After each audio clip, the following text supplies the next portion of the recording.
ఓం నమ శివాయ. ఓం నమో నారాయణాయ. కర్మ నివారణ నరదృష్టి నివారణ కాళభైరవాయ నమో నమః. ఓం ఆంజనేయాయ విద్మహే వాయుపుత్రాయ ధీమహి తన్నో హనుమత్ ప్రచోదయాతు. హరి ఓం. మా ఛానల్కి స్వాగతం. చూస్తున్న వీక్షకులకు ప్రేక్షకులకు ప్రియ కాళభైరవ భగవద్బంధులకి స్వాగతం పలుకుతూ మమ్మల్ని ఎంతగానో ఆదరిస్తూ ఉండబడినటువంటి ప్రియ సోదరీమణులకు అందరికీ, సనాతన ధర్మ సంరక్షకులకు, జ్యోతిష్య అభిమానులకు స్వాగతం పలుకుతూ అందరిపైనను శ్రీ హనుమంతుడి స్వామి వారి యొక్క ఆశీస్సులు ఉండాలని కోరుకుంటూ ఆశీర్వచనం. అందరికీ ధర్మ మార్గము, భక్తి మార్గము, రామ మార్గాన్ని ఏర్పాటు చేసే శక్తిని మనసు ప్రసాదించాలని మనసారా శ్రీ హనుమంతుడి స్వామి వారిని కోరుకుందాం. 1వ తారీఖు 6వ నెల 2024 నుండి 15/6/2024 వరకు పుట్టినటువంటి వారందరూ కూడా ముందస్తుగా జన్మదిన శుభాకాంక్షలు. గతంలో వివాహం చేసుకున్న వారికి వివాహ వార్షికోత్సవ శుభాకాంక్షలు.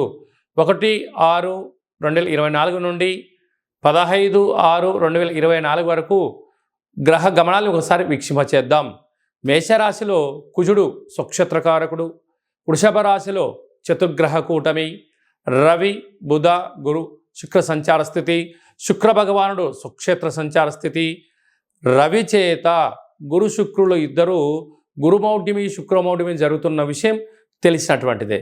అలాగనే కన్యరాశిలో కేతు సంచార స్థితి, కుంభరాశిలో శని భగవానుడు స్వక్షేత్ర సంచార స్థితి, మీనరాశిలో రాహు సంచార స్థితితో ద్వాదశ రాశుల్లో గ్రహ గమనాలు ఈ విధంగా ఉన్నాయి. మేషరాశి వారికి గురువారం అమావాస్య రోహిణి నక్షత్రం రోజు ఎలాంటి విధులను పాటించాలి, జాతక చక్రంలో చతుర్గ్రహ కూటమి ఉన్నప్పుడు ఎలాంటి యోగాలు పొందాలో ఈ వీడియోలో సవివరంగా సంపూర్ణంగా తెలుసుకుందాం. మేషరాశిలో ఏ నక్షత్రాలు వస్తానగా అశ్విని నక్షత్రంలోని 4 పాదాలు, భరణి నక్షత్రంలో 4 పాదాలు, కృతికా నక్షత్రంలోని 1 పాదం కలిపితే మేషరాశి. చాలామందికి పుట్టినటువంటి కాల సమయంలో డేటా ఆఫ్ బర్త్లో లేనటువంటి కారణం వలన పేరు యొక్క మొదటి అక్షరాన్ని అనుసరిస్తూ రాశిని తెలుసుకునే ప్రయత్నం చేద్దాం.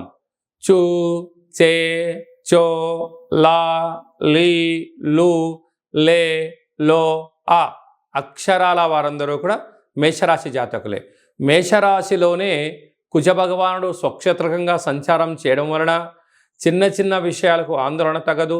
దూర వాయు జల ప్రయాణాల్లో స్వల్పమైనటువంటి ఆటంకాలు, అసలే వేసవికాలం వెళ్ళిపోతూ వర్షాకాలానికి స్వాగతం పలుకుతూ ఉన్న కాల సమయంలో కనుక మీరు ప్రయాణం చేసేటప్పుడు ఎన్నో జాగ్రత్తలు అవసరమని చెప్పి గుర్తుపెట్టుకోగలగాలి.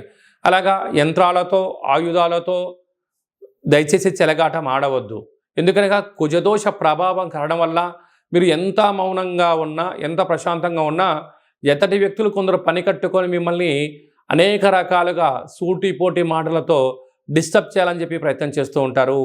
ఇదంతనూ కూడా అది వారి వ్యక్తిగతం కాదు, గ్రహ సంచార స్థితి ప్రభావమే అని చెప్పి గమనించడం వలన, అంటే ఏదైనా ఒక విషయం తెలిసినప్పుడు మనం మౌనంగా ఉంటాం. అలాగా మౌనమే మీకు శరణ్యంగా భావించగలగాలి. ధనవాక్కు కుటుంబ స్థానంలో రవి బుధ సంచార స్థితి ఉండడం వలన ప్రభుత్వ ఉద్యోగ ప్రయత్నం చేసేవారికి ఇది చాలా మంచి కాలము. ప్రభుత్వ ఉద్యోగంలో ఉండబడిన వారికి ప్రమోషన్స్ కోసం ప్రయత్నం చేస్తున్నట్లయితే అనుకుంటున్న ప్రాంతానికి మీరు ప్రమోషన్స్ అవుతారు. గురువు శుక్రుడు స్వక్షేత్రకారకుడు అక్కడే ఉండడం వలన నూతనమైన బంగారు ఆభరణాలు, వాహనాలు, కార్లు, బంగ్లాలు, క్రయ విక్రయాలు యోగదాయకమని చెప్పి గమనించాలి.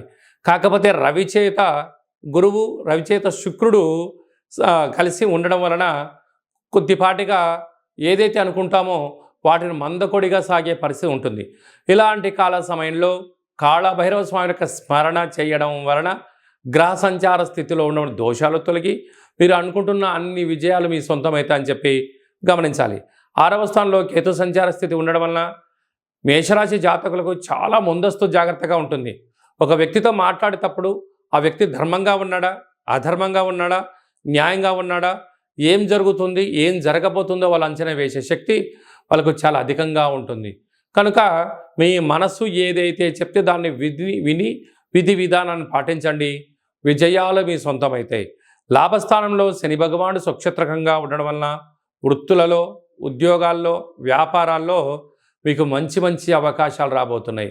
కనుక పెట్టుబడులు ఎంత పెడుతున్నాం, సమయాన్ని ఎంత స్పెండ్ చేస్తున్నాం, ఎంతవరకు ఇన్కమ్ సోర్స్ ఉంది, ఎంతవరకు ఖర్చులు ఉన్నాయని చెప్పి మీరు లెక్కాపత్రాన్ని చూసుకొని ప్రయాణం చేయగలిగినట్లయితే స్థిర చరాస్తులు మీ సొంతం అవుతాయి.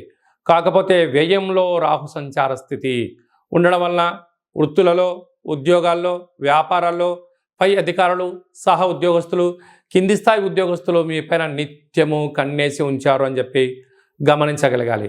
ఇలాంటి కాల సమయంలో ఈ నరదృష్టి, శత్రు ప్రభావాలు, మాయాదర్పణంతో కూడుకున్న జీవితాన్ని మీరు పొందే పరిస్థితి ఉంటుంది. అనగా రాహు మాయాకారకుడు, చక్షుకారకుడు, లేని దాన్ని ఉన్నట్టుగా, ఉన్నది లేనట్టుగా ఎదుటి వ్యక్తులు భ్రమలో పడుతుంటారు. ఇలాంటి కాల సమయంలో మీరు ఎంత బరువు అయితే ఉంటారో అంత బరువు కలిగినటువంటి లవణం అనగా ఉప్పును తులాభారంగా చేసుకొని నీటిలో ఉప్పును మీరు ఎంత బరువు అయితే ఉంటారో అంత బరువు నీటిలో కరిగించి ఆ నీటిని మహాదేవుడికి రుద్రాభిషేకం చేసుకున్నట్లయితే ఈ కర్మ తొలగి ఈ మాయను ఛేదించి సత్యాన్ని గ్రహించి జీవితాన్ని సువర్ణమయం చేసుకుంటారని చెప్పి గమనించాలి. అలాగనే మనకు అమావాస్య రోజు గురువు బృహస్పతి వారము నక్షత్రము చంద్రుని నక్షత్రం అవడం వలన బృహస్పతి యోగం కలగాలి అన్నట్లయితే తెల్లటి బియ్యాన్ని మీరు ఎంత బరువు అయితే ఉంటారో అంత బరువు కలిగినటువంటి సగభాగం బియ్యాన్ని, సగభాగం పసుపును రెండింటిని తులాభారం చేసుకొని అనేక మందికి యక్షతలను పంచండి. మీకు గజకేసరి యోగం కలిగి మీరు అనుకుంటున్న విజయం మీ సొంతం అవుతుందని చెప్పి గమనించాలి. అలాగనే సాఫ్ట్వేర్ ఉద్యోగస్తులు, వ్యవసాయ సోదరీమణులు, గృహ భవన నిర్మాణ కార్యక్రమం చేసేంతవరకు చాలా మంచి కాలం. అశ్విని నక్షత్ర జాతకులకు ముందు చూపు చాలా అధికంగా ఉంటుంది, భవిష్యత్తు చాలా ఆశాజనకంగా ఉంటుంది. భరణి నక్షత్ర జాతకులకు సినిమాలు, యూట్యూబ్లు, వాట్సాప్లో, ఫేస్బుక్లలో క్రియేటివ్ రంగం వీరు సొంతమవుతుంది. కృతికా నక్షత్ర జాతకులకు రాజకీయాలు, సేవా రంగాల్లో అద్భుతమైన విజయం మీ సొంతం కాబోతుందని చెప్పి గమనించాలి.